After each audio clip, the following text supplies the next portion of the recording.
Hello, my name is Father Jim Marchionda. I am the Provincial of the Chicago Dominicans, province of St. Albert the Great, and I am happy to be with you today to share some reflections about the upcoming weekend's readings for the 28th Sunday of Ordinary Time through a program entitled Know Before You Go, which comes from the Central Province's website. Every week, different friars offer their reflections on what you're going to hear the coming weekend so that you have a chance to think about and ponder some of the teachings before you actually get to hear the readings. This Sunday's Gospel comes from the Gospel of St. Mark, and it's a very challenging Gospel, as Mark usually offers.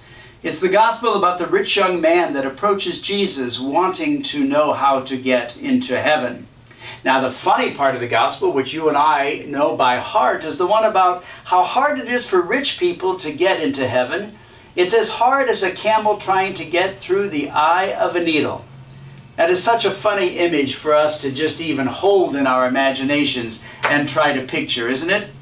But the rich young man, whose heart is in the right place, goes to Jesus and asks, "How can I attain heaven?"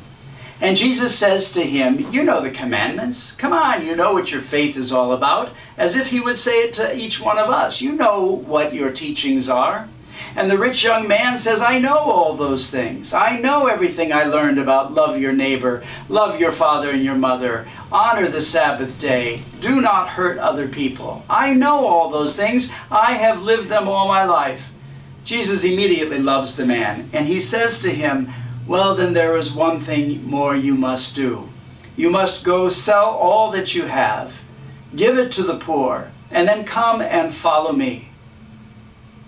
The Gospel says the man goes away very sad because he had so many possessions. This is where the real bite to the Gospel affects and impacts each one of us.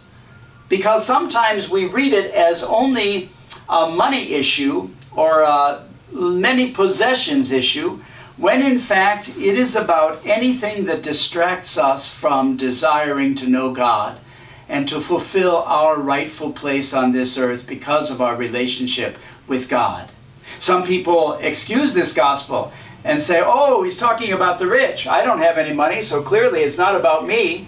Or, "I have a pretty modest home. Clearly it's not about me." And when we do that, we read the gospel too narrowly.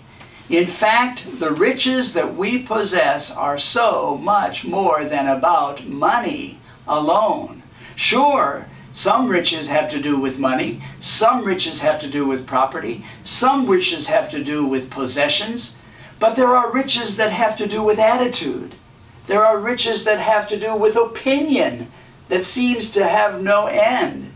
There are riches that have to do with points of view that are strong and so ingrained that we won't let them go. There are riches that have to do with ideological ideas about the church or ideological ideas about politics and government that we are so stern about and so rigid about and refuse to let go and cause us to divide and cause us to separate from some of our other sisters and brothers in our communities. The gospel today is trying to blow our minds wide open and say this is not just about money.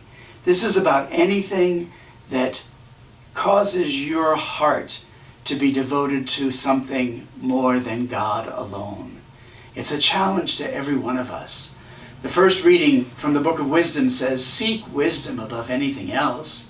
Seek God's wisdom in your lives above anything else, and then no riches will get in the way, whether they're money or whether they're anything, whether they're your ideas.